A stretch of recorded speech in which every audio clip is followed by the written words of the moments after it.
이번 시간에 이제 21쪽에 부채 이렇게 나와 있고, 한마디로 남한테 갚아야 할 것들이 부채라 그랬죠.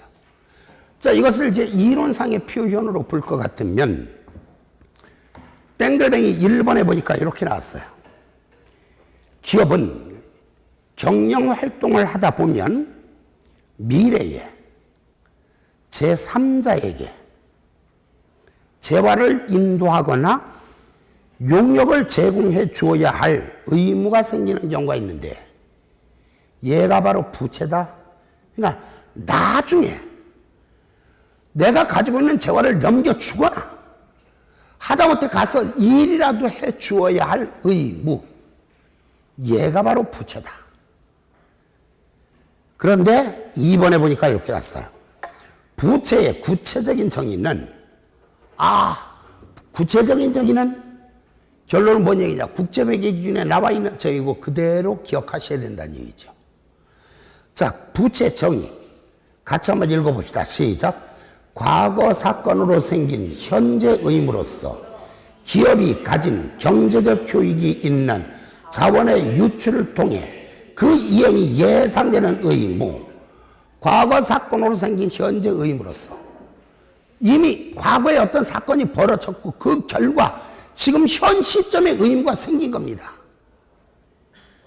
이것으로 인해서 기업이 가진 경제적 효익이 있는 자원의 유출을 통해 그 이행이 예상되는 의무, 이행이 예상된다. 우리가 이제 빚을 갚는다라는 표현을 유식하게 말하면 채무를 이행한다 이렇게 말하죠.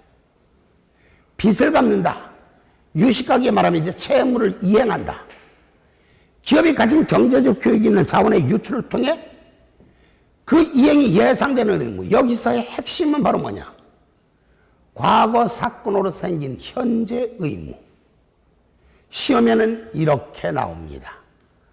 부채에 관한 다음 설명 중 옳지 않은 것은 하고 나오잖아요. 아마 답은 얘일 거야. 여기서 말을 바꿔요. 과거 또는 현재라는 말을 뒤바뀌어 버리거나 뭐 이상한 말 미래로 집어넣거나 이런 식으로, 현재 사건으로 생긴 미래 의무로서 이런 식으로. 일반적으로 강의하는 사람들이 이렇게 말해요. 부채는 갚아야 할 의무, 부채는 갚아야 할 의무, 이렇게 말을 해요. 그러니까 미래 의무, 과거 의무 이렇게 해도 사람들이 판단이 안 가요. 과거 사건으로 생긴 현재 의무. 자, 아마 제 카페에 가입해서, 제 카페, 다음 카페, 김성일의 회계원리 이렇게 떠 있는 카페 가입해서 거기 보면 아마 그 합격 수기 같은 거 보는 거 굉장히 좋을 것 같아요. 합격 수기는 공부하는데 굉장히 도움이 되는 말들이 많은 것 같은데, 거기서도 옛날에는 부채 정의가 뭐라 그랬더라? 옛날에는 부채 정의가 이렇게 나왔네. 과거 사건에 의하여 발생하였으며 경제적 효익이 내재된 자원이 기업으로부터 유출됨으로써 이행될 것으로 기대되는 현재 의무. 요게 한 6, 7년 전에는 그렇게 정의가 돼 있었어요. 그러니까 6, 7년 전에는 아마 뭐 아직도 그거 대법원 책 다 그렇게 나와 있을걸? 그렇다가 요게 이렇게 바뀌었죠. 과거 사건에 의하여 발생하였으며 경제적 효익을 갖는, 경제적 효익을 갖는 자원의 유출을 통해 그 이행이 예상되는 의무, 이렇게 바뀌었다가 작년부터, 그러니까 작년 공부하시던 분도 이렇게 이제 기준을 배웠어요. 기준이 지금은 이렇게 바뀌었죠. 과거 사건으로 생긴 현재 의무, 과거 사건으로 생긴 현재 의무. 과거와 현재라는 말을 바꿔서 출제할 가능성이 상당히 높다. 제 카페 보면은 아까 말한 그게 나왔죠. 경제적 효익이 있는 자원의 유출을 통해 그 이행이 예상되는 현재 의무, 이거를 과거 의무, 이렇게 요놈들이 이렇게 출제할 것이다 라는 말이 딱 떠오르니까 답이 그냥 보이더라 라는 분들이 계셨었어요. 합격 수기 중에 그 하나가 있었어요. 자, 부채는 핵심적인 표현은 이것만 기억해도 돼. 과거 사건으로 생긴 현재 의무. 땡. 그대로 3번으로 넘어갑니다. 현재의 의무를 가지게 하는 과거 사건을 의무 발생 사건이라고 하고, 의무 발생 사건이 되기 위해서는 그 의무를 이행하는 것 외에는 다른 대안이 없어야 한다, 이렇게 나와 있는데 이 부분은 시험엔 잘 나오지는 않아요. 그러니까 이 부분은 이렇게만 이해를 하셔야 돼요. 아, 부채가 있으면 반드시 갚아야 하는구나, 이렇게만 알면 돼요. 부채는 무조건 갚아야만 하는구나. 그 의무를 이행하는 것 외에 다른 대안이 있을 수도 있다면, 그 의무를 이행하는 것 외에 다른 대안이 있을 수도 있다면 그것은 부채가 아니구나, 이렇게 기억하시면 돼요. 따라서 아예 여기다 필기를 해볼까요? 3번 다른 대안이 없어야 한다, 이렇게 나왔잖아요. 그 땡글뱅이 3번에 화살표를 쭉 위에 부채 위쪽으로 끌어서 이렇게 표시를 해보세요. 따라서 수선 충당 부채는, 따라서 수선 충당 부채는 부채가 아니다, 이렇게. 수선 충당 부채는 부채가 아니다.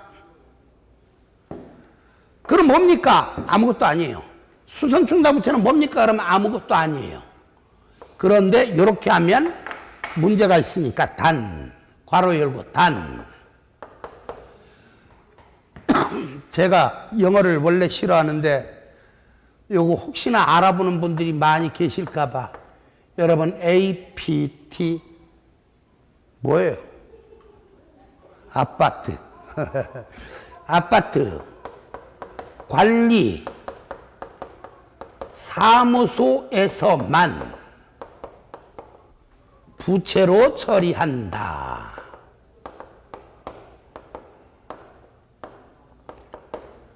회계 전체에서요, 수선 충당 부채는 부채가 아닙니다. 아파트 관리 사무소에서만 부채예요. 그 이유는 왜 그러냐면은, 아니 여기서 오해할까봐, 자, 수선 충당 부채는 아무것도 아닙니다, 이렇게 말했더니, 야, 아무것도 아닌 걸 너 왜 강의해? 이렇게 말하잖아. 바로 뭐냐면 국제회계 기준에서도 부채는 그 의무를 이행하는 것 외에는 다른 대안이 없어야만 부채라는 걸 강조를 하기 위해서 그 사례로 수선 충당 부채를 집어넣은 거예요. 수선을 해야 할 의무는 반드시 이행을 해야만 하는가? 자, 예를 들어서 법의 규정이 이렇게 나왔다고 쳐. 뭐 예를 들어서 자동차 운수회사에서는 3년에 한 번씩 반드시 자동차를 완벽하게 수리를 해서 운행해야 한다.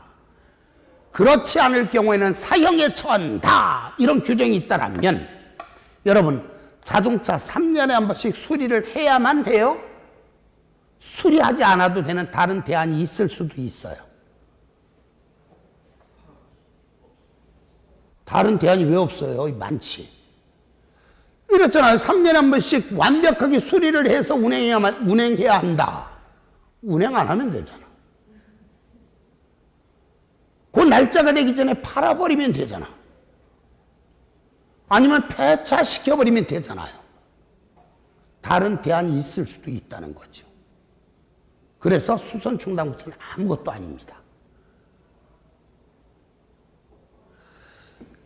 법적 의무가 있건 없건 따지지 않습니다. 가끔가다 함정 집어넣어서 법적 의무가 있음, 이렇게 나와 있어. 그것도 사기야. 법에서 수선을 해서 운행하라 그래도 운행 안 하면 되잖아요. 폐차시켜버리면 되잖아요. 팔아버리면 되잖아요. 그런데 아파트 관리 사무소에서만, 물론 지금은 아파트에서는 수선 충당금이라는 계정 과목을 쓰죠. 근데 이제 그것도 이제 수선 충당 부채로 언젠가 바뀔 거예요. 근데 아파트 관리 사무소에서는 왜 이게 부채냐? 수선하기 싫으면 관리소장이 아파트 전체 단지 다 팔아버리고 튀면 되나요? 안 되죠? 수선하기 싫으면 아파트 다 폭파시켜버리면 되나요, 관리소장이? 아니죠. 그래서 아파트 관리사무소에서만 부채입니다. 그런데 요게 시험에 나올 법도 한데 시험에는 아직 나온 적은 없어요. 요 괄호 안에 있는 거 요거. 왜 안 나오는가? 제가 볼 때 출제위원들이 별 관심 있게 기준을 읽지를 않았던 거예요. 이 부분에 대해서는. 근데 저는 뭐예요? 관리사 강의를 하잖아요. 제 눈에는 이게 국제회계 기준이 엄청 방대합니다. 아까 예를 들어서 잠깐 한마디. 매출 채권은 시간의 경과 조건만 있다 그랬고, 계약자산에는 시간의 경과 외의 추가적인 조건, 추가적인 나중에 이제 수행 의무라고 말을 합니다. 추가적인 수행 의무가 수행 의무가 있다면 이거는 계약자산이다 이렇게 말을 했어요. 열심히 공부하지 말라고 말씀드린 이유는 벌써부터 막 이게 궁금해갖고 도대체 그 수행 의무에는 어떤 것들이 있을까요? 예를 들어서 한번 해주세요. 뭐 어제 강의하는데 모학원에서. 그래서 제가 이랬어요. 네, 그거 지금부터 설명드리려면은요, 지금부터 이제 2달 동안 계속 설명을 드려야 돼요. 순서가 있잖아요. 궁금해 미치겠다 하더라도 다른 거 찾지 마세요. 이것만 계속 제가 강의한 것만 반복해서 읽으시면 됩니다. 자, 어쨌든 수선 충당 부채가 부채가 아니라는 사실, 그럼 뭐냐? 아무것도 아니라는 사실, 이것만 기억하시면 돼요. 이 아래 거는 출제자들이 여기까지는 몰라요. 저는 강의를 하고 있습니다. 자, 빚이 있으면 어떻게 해야 된다고요? 이행해야 된다. 유식하게 말해, 이행해야 된다. 그렇죠? 그 의무를 이행하지 않아도 될 수 있다면 그건 부채가 아니다. 자, 3번에서는 그 내용만 기억하시면 됩니다. 4번. 현재의 의무와 미래의 약속은 구별되어야 한다. 미래의 특정 자산을 취득하겠다는 경영자의 의사결정 그 자체만으로는 현재 의무가 발생하지 아니한다. 난 이게 참 기준서 만드는 놈들이 좀 기준서 번역을 하더라도 좀 속가서 하든가. 이건 말도 안 되는 당연한 소리잖아요. 미래의 특정 자산을 취득하겠다는 경영자의 의사결정 그 자체만으로는 현재 의무가 발생하지 아니한다. 이건 당연한 얘기죠. 자, 사장이 마음 먹었어. 아, 저 건물 우리가 사야 되겠는걸. 마음을 먹었다고 해서 상대방 건물주가 와서 너 건물 살려고 마음 먹었으니까 빚 갚아. 그럴 수 있어요, 없어요? 말도 안 되는 건 당연한 거잖아요. 미래의 특정 자산을 취득하겠다는 경영자의 의사결정 그 자체만으로는 현재 의무가 발생하지 아니한다. 그러나 여러분들은 읽으셔야 합니다. 왜? 국제회계서에 나와 있는 문단이기 때문에 시험에 출제될 가능성이 높아요. 물론 여기서 말장난을 놀지는 않을 거야. 예를 들어 뭐 이런 식으로 미래의 특정 자산을 취득하겠다는 경영자의 의사결정 자체만으로도 현재 의무가 발생할 수 있다. 이렇게 바꿀 수 있기는 하겠지만 뭐 이런 거 바꿔서 말장난 노는 문제는 본 적은 없습니다. 그러나 많이 읽어야 되는 건 익숙해져야 되기 때문에 중요한 문단이었고, 5번 현재 의무는 그 의무를 법적으로 강제할 수 있는 법적 의무와 기업이 당해 의무를 이행할 것이라는 정당한 기대를 상대방에게 가지게 하는 의제 의무로 구분된다. 무슨 얘기냐? 들어보세요. 법적 의무도 부채지만 의제 의무도 부채다. 여기서 의제 의무란 뭐냐? 기업이 당해 의무를 이행할 것이라는 정당한 기대를 상대방에게 가지게 하는 것. 예를 들어서 법적으로는 그런 내용이 없지만 우리 회사 경영 방침이 예를 들어 뭐 자동차 회사인데 자동차를 팔았다 5년에 20만 킬로 정도는 법에서는 그런 규정이 없지만 5년에 20만 킬로 정도는 AS를 해주겠다 하고 경영 방침을 세웠고 그를 널리 홍보를 했어요. 그럼 꽤 많은 사람들은 뭐라 그러니까 법에서 그런 규정이 없다 하더라도 저 회사가 5년에 20만 킬로 정도는 나한테 무상으로 AS를 해줄 것이야 라는 정당한 기대를 갖고 있겠죠. 부채란 얘기예요. 자, 가끔 가다가 제가 첫 강의 때 이렇게 얘기를 합니다. 저를 보세요.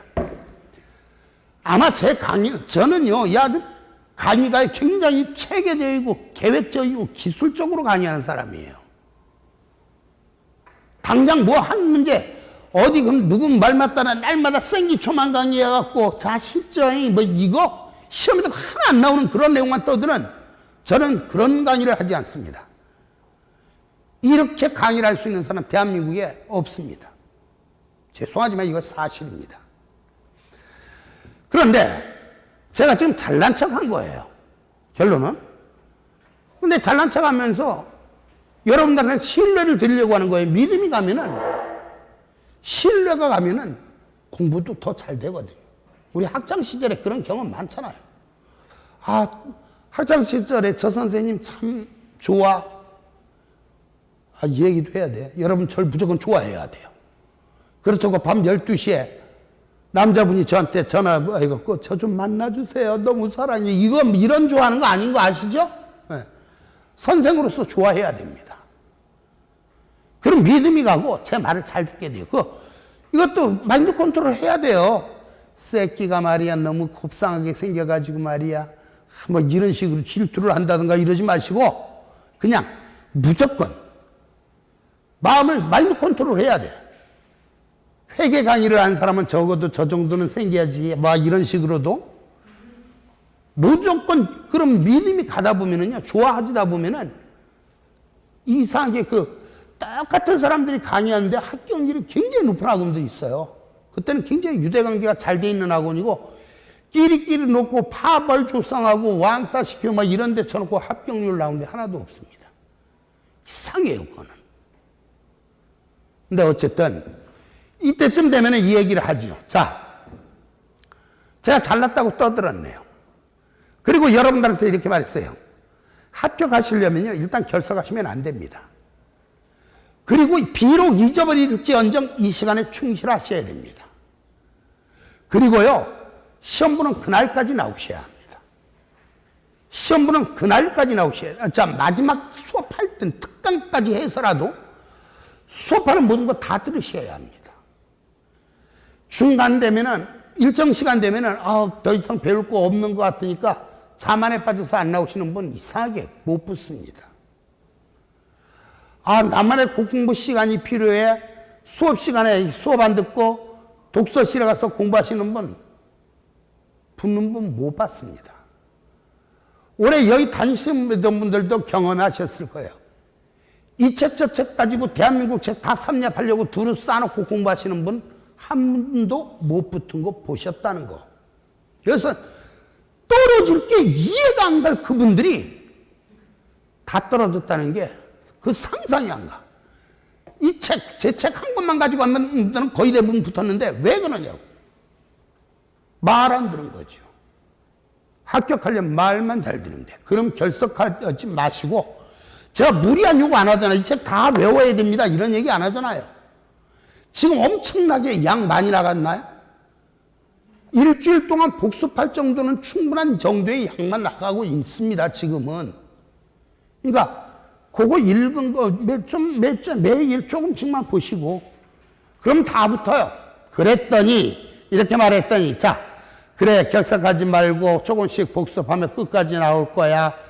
그러면 저 사람이 최소한 나한테 70점 정도는 맞게 해줄 것이야 라고 기대를 하죠. 네. 이거 정당한 기대요, 무리한 요구예요. 정당한 기대죠. 저는 여러분들한테 부채가 있습니다. 이행해야 합니다. 이행할 것입니다. 근데 사실은 저만 부채가 있나요? 여러분도 저한테 빚이 있어요. 왜? 저 강의하는 거 보니까 혼신을 다해서 강의하는 것 같지 않습니까? 아직은 못 느낄지 모르지만 저는요 이 강의 시간을 제 목숨처럼 소중히 여기는 사람이에요. 그거 실제로 경험하신 분도 계시고요. 여기는 안 계시네. 소문들 다 들으셨을 거예요. 아시죠? 제가 이 죽으러 가기 전에 죽음 문턱에서까지 와서도 강의했던 거 아시죠? 한번 물어보시면 알 거예요. 들었죠? 선희 씨 여기 회계 상당히 고득점 하셨을 걸 그분도 한 8, 90점대 나왔을 걸 그분도. 전 그 옛날에 진짜 죽는 줄 알았었어요. 수술하러 들어가면서 집에서는 집사람이 아예 초상치를 준비까지 했었으니까. 그런데요, 저 안 죽을 거 알았어요. 왜 안 죽을 줄을 알았냐면은 다음 주에 특강을 걸어놨거든요. 최소한 특강은 하고 죽어야 돼. 왜? 그분들이 그 특강을 얼마나 기다려 있는데. 그래서 안 죽는 거 알았어요. 그래서 걷지도 못하고 앉아갖고 의자에서 떠들면서 목에 기부수하고 특강한 사람입니다, 제가.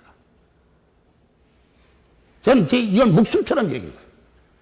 그러니까 이렇게 열심히 하면은 여러분들 결석하지 않고 그래도 회계 문제 조금씩이라도 복습해. 지난 배운 것만 자꾸 보시라 그랬어요.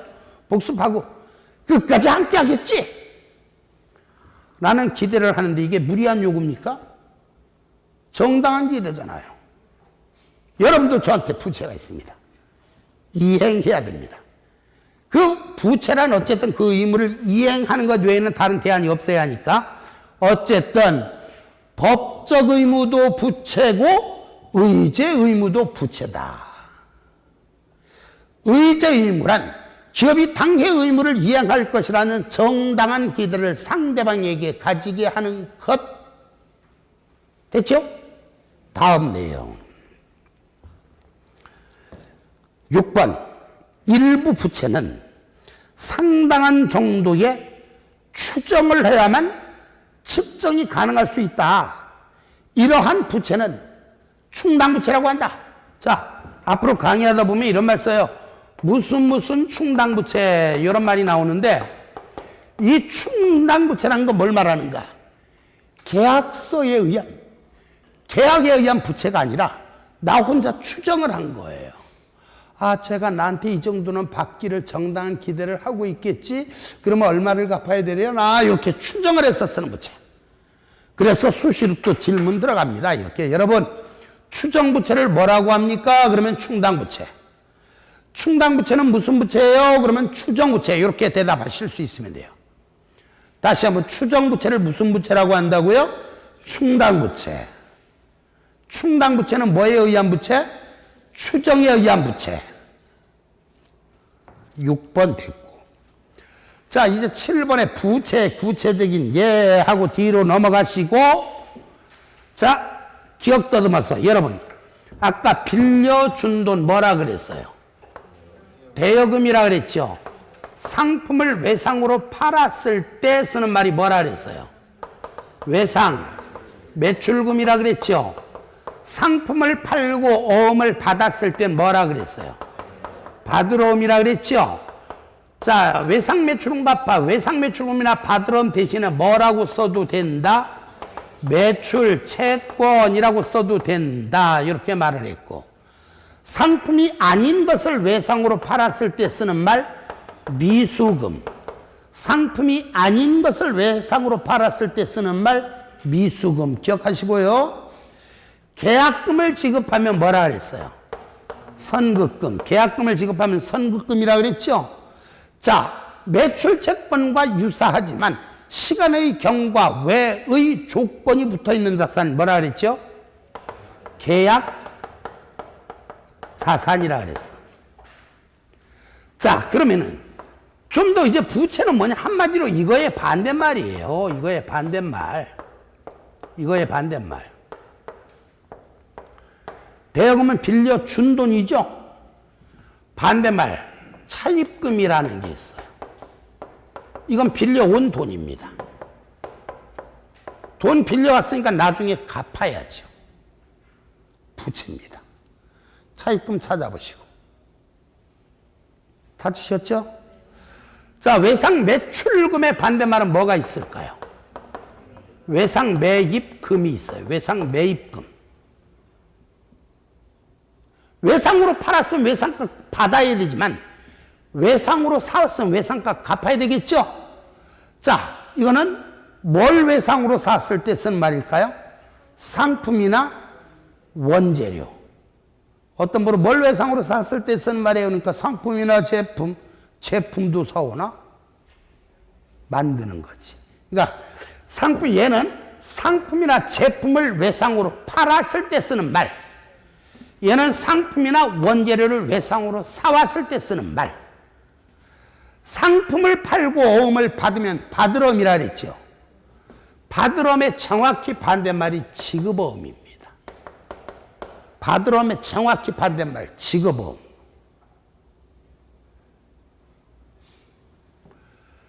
자, 외상매출금이나 받으럼 대신에 매출채권이라고 써도 된다 그랬죠.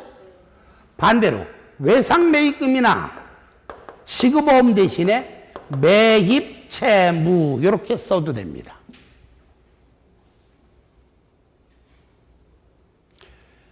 미수금의 반대말은 미지급금이에요. 미지급금. 미수금의 반대말은 미지급금. 얘는 상품이 아닌 것을 외상으로 팔았을 때 쓴 말이니까 얘는 상품이 아닌 것을 외상으로 사왔을 때 쓰는 말이에요. 선급금의 반대말은 선수금인데 잠시 후에 계약부채 읽거나 보겠습니다만은 선수금이나 계약부채는 완벽하게 똑같이 지급하셔도 돼요. 선수금이나 계약부채. 공인회계사 강의하는 곳에서는 그냥 선수금이나 계약부채 아무 말이나 쓰라고 강의해요. 공인회계사 강의하는 곳에서는 선수금이나 계약부채는 차이가 없다라고 강의를 해요. 사실은 조금은 어색하죠. 선수금 쓸 자리와 계약부채라고 써야 할 자리는 분명히 차이는 존재할 겁니다. 근데 여러분은 거기까지는 알 필요 없고, 선수금, 선급금의 반대말은 선수금이라고 해도 되고 계약부채라고 해도 된다. 그러니까 결론은 계약자산의 반대말이 뭐냐 하면 선수금 또는 계약부채예요. 이건 조금 헷갈리지만. 자, 책 볼까요? 선수금 나와 있고 계약부채 보세요. 계약부채. 계약부채 해놓고 기업이 이런 건 저도 못 외웠어요. 제가 책을 쓰기는 썼지만 올해 처음 강의하는 내용이니까 오늘 처음 강의하는 내용. 요거는 기업이 고객에게서 이미 받은 대가에 상응하여 고객에게 재화나 용역을 이전해야 하는 기업의 의무. 그러니까 이미 받은 대가니까 미리 받은 거니까 선수금이나 같은 개념으로 보는 거죠. 그러니까 계약금을 받았다, 선수금이라고 해도 되고 계약부채라고 해도 된다. 물론 막연하게나마 차이를 나중에는 설명을 드리겠습니다만은 시험과 관련해서는 그 차이를 알아야 될 필요는 없습니다. 자, 그 다음에 여기서 이제 반대말이 없으니까 아까 제가 뭐라 그랬는가? 말 끝에 충당, 부채 이렇게 끝나는 거, 이거 부채라 그랬었죠? 말 끝에 무슨 충당, 부채하고 끝나는 거 부채라 그랬잖아요? 자, 우리 회계상에서 사채라는 용어가 있어요. 사채라는 개정 과목. 사채. 사채는 일반 사채, 전환 사채, 신주, 인수권부 사채, 다양한 사채가 있습니다만, 어쨌든 말 끝에 사채로 끝났거나 그냥 사채라고 날 수도 있는데, 이거는, 오늘은 요것만 기억해 주시면 완벽해요. 요 90점 만들 분들도 그것밖에 몰라. 사채는 뭐냐? 부채다. 사채라는 말은 언제 쓸 수 있는 것인가? 라고 물으면 사채라는 말을 쓰기 위한 전제 조건은 작년에 쬐금 다녔잖아요. 다니다 새로 왔으면 아시아에 사타시 기억이 안 나요? 사채라는 용어를 사용하기 위한 전제 조건. 그 옆에다 쓰세요, 아예. 여기다가는 안 썼으니까. 사채 해놓고 요것만 기억하면 돼. 자기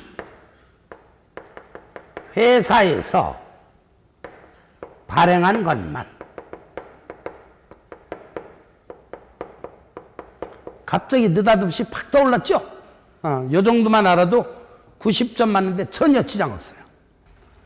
자기 회사에서 발행한 것만 사채라는 말을 쓸 수 있다.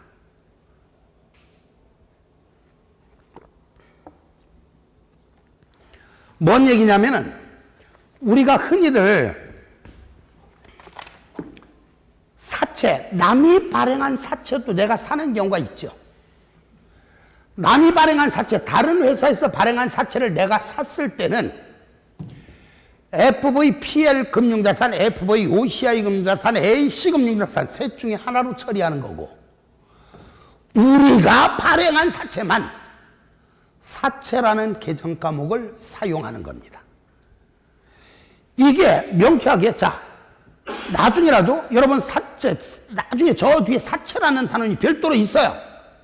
그때 가서 여러분 사채라는 계정 과목은 언제 쓸 수 있죠? 할 때 자기 회사에서 발행한 것만 이렇게 대답하시는 분들 전부 80점 넘는 분들입니다. 그때 이거 기억하는 분들은. 근데 생각보다 기억을 많이 해요. 사채는 뭐냐? 자, 오해하지 마세요. 요 자기가 뭐야, 자기가.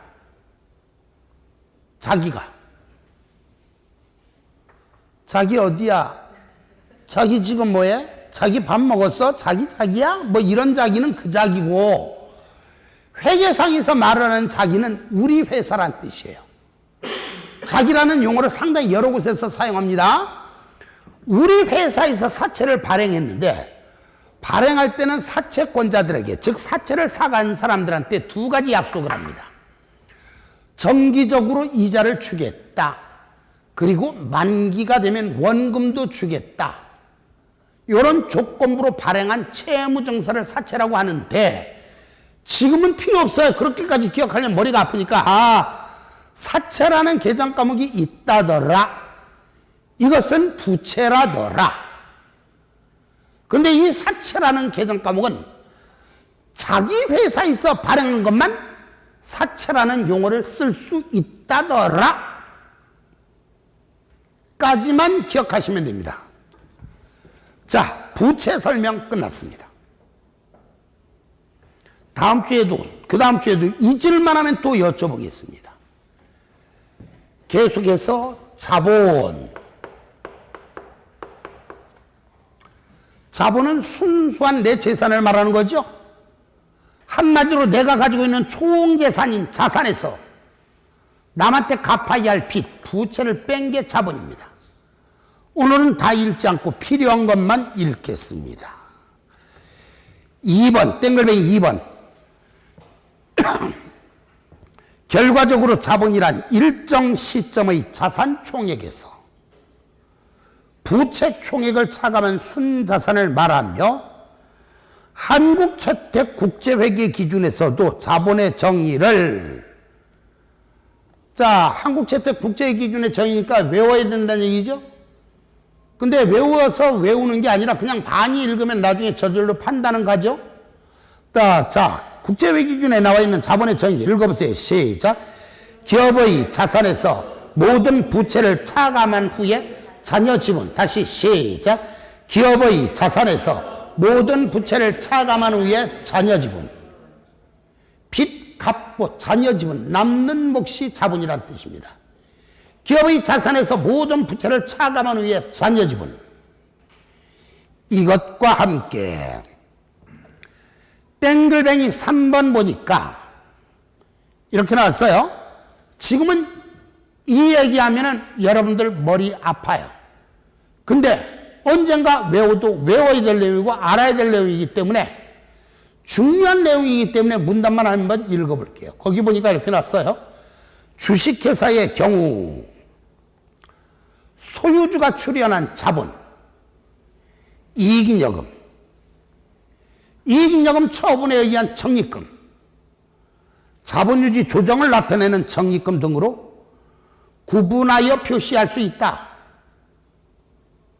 자, 뭐 재무제표 기본 요소에 관한 다음 설명 중 옳지 않은 것은 해놓고 자본에 관한 설명이 나오잖아요. 거기 이제 자주 출연되는 문단이 이거야. 주식회사의 경우 소유주가 출연한 자본 이익여금, 이익여금 처분에 의한 적립금, 자본유지 조정을 나타내는 적립금 등으로 구분하여 표시할 수 있다. 잘 보세요. 저 보세요. 제가 이렇게 읽을 때 보면은 책 안 보고서 똑같이 달달달달 읽는 것들은 왜 그럴까? 중요하니까. 주식회사의 경우 소유주가 출연한 자본 이익여금, 이익여금 처분에 의한 적립금, 자본유지 조정을 나타내는 적립금 등으로 구분하여 표시할 수 있다. 시험에 아주 잘 나와. 자, 근데 글씨를 한번 바꿔서 읽어볼게요. 이 말이 맞는 말인가 틀린 말인가 보시기 바랍니다. 우리 시험에 이렇게 나온 적이 있어요. 주식회사의 경우 소유주가 출연한 자본, 이익여금, 적립금 등으로 구분하여 표시할 수 있다. 뭐로 바꿔 읽었어요? 이익여금 처분에 의한 적립금, 자본유지 조정을 나타낸 적립금 등으로 이 말을 그냥 줄여서 적립금 이렇게만 말했죠? 맞는 말 같아요? 틀리는 말 같아요? 그럼 맞는 말로 봐야죠. 주식회사의 경우 소유주가 출연한 자본 이익여금, 적립금 등으로 구분하여 표시할 수 있다. 이렇게 시험에 나온 적은 있지만 통상적으로는 이 식으로 나오는 게 맞아요. 자본에 관한 다음 설명 중 옳은 것은 하고 나온다면 주식회사의 경우 소유주가 출연한 자본 이익여금, 이익여금 처분에 의한 적립금, 자본유지 조정을 나타낸 적립금 등으로 구분하여 표시할 수 있다. 이때 책에는 이렇게 나와 있네요. 표시할 수 있다라고만 규정되어 있을 뿐 구체적인 자본에 다른 규정이 없어요. 따라서 일반적으로는 자본을 다음과 같이 분류한다. 기초에서 이거 설명하기 부담 갑니다. 그런데 과거에는 미리 안 하고 나중에 했는데 오늘은 미리 외울게요. 이렇게 제가 수시로 질문할 겁니다. 여러분, 자본의 종류는 몇 가지가 있나요? 그럼 일단 외우는 요령. 근데 요거 달달달 요거 그대로 외우시잖아요. 요거 달달 여기는 거 그대로 다 외우신 분들은 정말 회계 공부할 거 없다고 느껴. 이게 엄청난 양이 한꺼번에 나와 있는 건데 한번 들어갑니다. 자본의 종류는 몇 가지가 있나요? 그럼 여러분들은 이렇게 대답하시면 돼. 5가지. 뭐가 있나요? 그러면 자본금, 자본잉여금, 자본유지 조정, 기타 포괄손익 누계액, 이익여금. 그리고 제가 묻습니다. 여러분, 자본금이 뭔가요? 그러면은 다른 거 다 필요 없어요. 발행 주식수 곱하기 액면 단가. 요것만 대답하시면 돼요. 자본금이 뭐예요? 그럼 발행 주식수 곱하기 액면 단가. 언젠가 외워도 외워야 될 내용이니까 자꾸 반복하는 겁니다. 지금 못 외워도 나중에는 외워지겠죠. 그래서 근데 그래 어차피 나중에 외울 거니까 난 안 들어 이게 아니라 외울 수 있으면 미리 외워두면 나중에 더 편해진다는 거죠. 제가 자본잉여금에는 뭐가 있습니까? 이렇게 여쭙니다. 그러면 책에는 앞자리만 따면 전신 감주자가 나와 있는데 2개는 필요 없어요. 감주자만 알면 돼요. 감주자. 자본잉여금에 뭐가 있어요? 그럼 감주자 이렇게. 자본잉여금에 뭐가 있어요? 그럼 감주자 이렇게. 감자, 차익, 주식 발행 초과금, 자기주식 처분이익. 자본잉여금에는 감주자, 감자, 차익, 주식 발행 초과금, 자기주식 처분이익. 도대체 이게 뭔 소리야는 궁금해하실 필요 없어요. 회계 수업하러 갔더니 그 자식이 우리나라 말도 안 떠들고 뭐 어디 아프리카 언어만 떠들어 이게 아니라 그냥 외워두시다 보면은 이제 나중에 저절로 익숙해지겠죠. 자본잉여금에는 감주자, 감자차익, 주식발행 초과금, 자기주식 처분이익. 자본유지 조정은 두 가지가 있다. 부가적 자본유지 조정과 차감적 자본유지 조정. 근데 자, 저는 이번 시험에 97.5점 미만 맞으면 죽어버릴 거예요 하신 분들은 부가적 자본유지 조정 미주 출신도 외워야 됩니다. 미주 출신도 외워야 합니다. 그런데 95점만 맞으면 돼요. 이런 분들 있죠? 이상하게 우리 시험은 부가적 자본유지 조정은 안 나와. 차감적 자본유지 조정만 외워야 돼. 차주 감자. 차감적 자본유지 조정. 아, 이게 순서를 안 바꿨네. 우리 암기는 이렇게 하는데 자주 감자. 옛날엔 감자 주자 하다가 지금은 자주 감자 이렇게 하는데. 아, 순서를 바꿔야 되는데. 순서가 중요한 건 사실 아니지만. 차감적 자본유지 조정에 뭐가 있나요? 그럼 자주 감자. 자, 자기주식. 주식, 할인발행, 차금. 감자차손. 자, 자기주식 처분 손실. 어떻게 외워야 되는지만 말씀드리는 거예요. 그 다음에 기타 포괄손익 누계액에는 뭐가 있나요? 그러면 기타 포괄손익 누계액에는 뭐가 있나요? 그러면 FVOCI 금융자산 평가손익. 해외사업장 재무제표 환산으로 인한 손익, 현금 흐름 위험에 비수한 평가손익 중 효과적인 부분, 재평가 잉여금의 잔액, 확정급여 제도의 재측정 요소, 이상 5가지가 있고요. 이익여금이라고 나왔죠? 이익여금은 크게 구분하면 3가지. 법정적립금, 임의적립금, 미처분이익여금.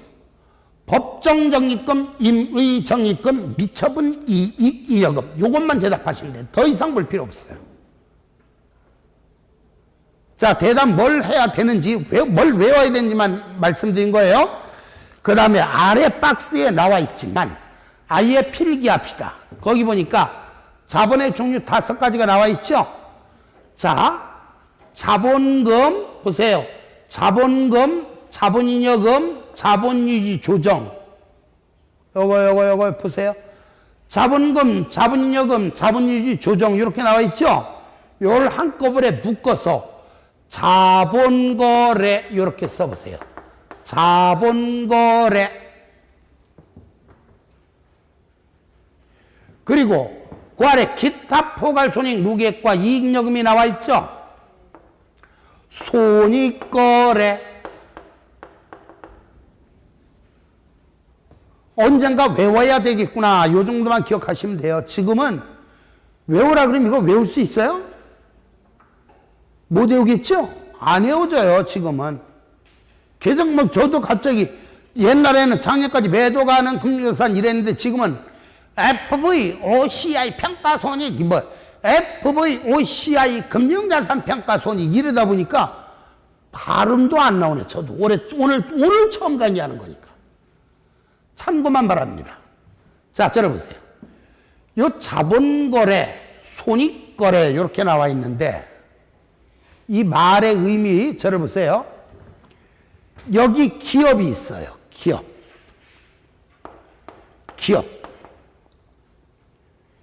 이 기업에 소유주가 있어요. 소유주가 주식회사의 소유주는 누구예요? 주주죠. 그렇죠? 또는 지분 참여자라고 말을 하기도 하고 지분 참여자 또는 자본 참여자 이런 식으로 말하기도 하는데 자, 이 기업의 소유주가 주주가 이 기업의 지분 참여를 위해서 돈을 투자하고 이 회사에서 발행한 주식을 샀어. 주식을 사고 돈을 투자를 했어요.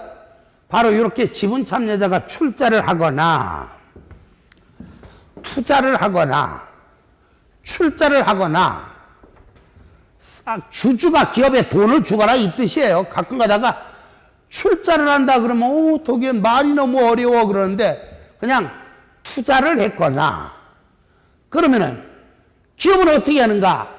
소유주에게서 투자받은 이 자금을 이용해서 경영활동을 할 것이고 그 결과 돈을 벌었으면 배당 등의 방법으로 기업의 재산을 분배, 즉 나누어 줘야 되겠죠. 바로 요거. 기업과 소유주와의 거래. 이걸 우린 자본거래라고 말을 해요. 거기에 나와 있는 자본금, 자본잉여금, 자본유지 조정. 요거는 장사를 하다 보니까 생긴 자본이 아니라 기업과 소유주와의 거래로 인해서 생긴 자본이란 뜻입니다. 그리고 요 손익거래 했는데 손익거래 복잡하게 생각지 마시고 그냥 장사를 하다 보니까 이렇게 이해를 하시면 돼요. 경영활동 하면은 뭐 오해가 생길 수가 있으니까 그냥 장사를 하다 보니까 쌓인 자본, 장사를 하다 보니까 생긴 자본, 이게 기타 포괄손익 누계액 이익여금 이렇게 있구나. 자, 뭘 외워야 되는지만 살펴볼게요. 자, 한번 대답만 해보시면 돼요. 그냥 읽기만 하시면 돼. 근데 한 번만 읽는 게 아니라 잃어버리면 또 하고 또 하고 또 하고 이거 언제까지만 기억하면 될까요? 7월 14일까지만 기억하시면 돼요. 그래? 나는 7월 14일 날 외울래? 그게 안 돼, 그게. 그러니까 지금 미리 외울 수 있는 대로 외워야 되는데, 자, 다시 한번 대답만 하시면 돼요. 대답만 잘 하시면 붙어. 이렇게. 여러분, 자본의 종류는 몇 가지가 있다고요? 5가지. 불러보세요. 시작. 자본금, 자본여금, 자본유지 조정, 기타 포괄손익 누계액 이익여금. 여러분, 자본금이 뭐예요? 발행 주식수 곱하기 액면 단가. 자본잉여금에는 뭐가 있다고요? 감주자. 감이 뭐예요? 감자 차익. 주는 주식 발행 초과금. 자는 자기 주식 처분이. 자본유지 조정에는 부가적 자본유지 조정과 차감적 자본유지 조정이 있다 그랬는데 여러분 차감적 자본유지 조정에 뭐가 있다고요? 자주감자. 뭐가 있다고요? 자주감자. 자는 뭐예요? 자기 주식. 주는 주식 할인 발행 차금. 감은 감자차손. 자는 자기 주식 처분 손실. 그 다음에 기타 포괄손익 누계액은 자그마치 몇 가지가 있어요? 5가지. 불러보세요. 가로 빼고 시작.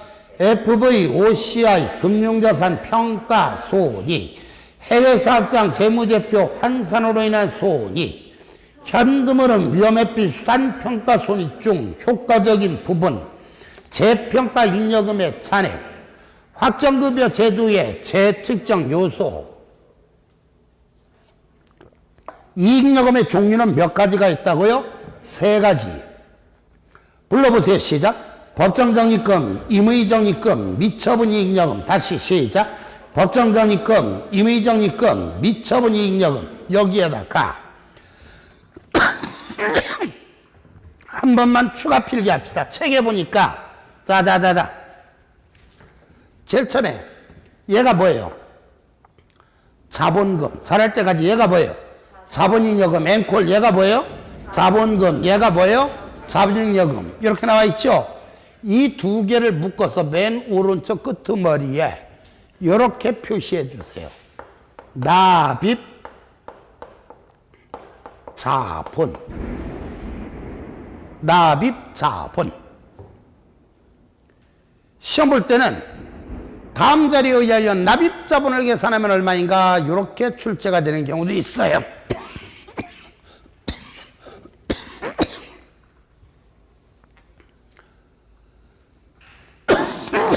여기 저 촬영 꼭 요 시간 체크했다가 내 기침 좀 오래 했거든.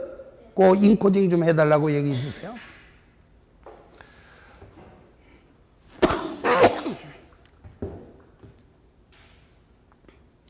자, 어쨌든 시험 볼 때는 다음 자료에 의해서 납입자본을 계산하면 얼마인가 묻는 경우가 있는데, 납입자본이란 자본금과 자본여금을 더한 것이다 라는 거 기억하시기 바라고,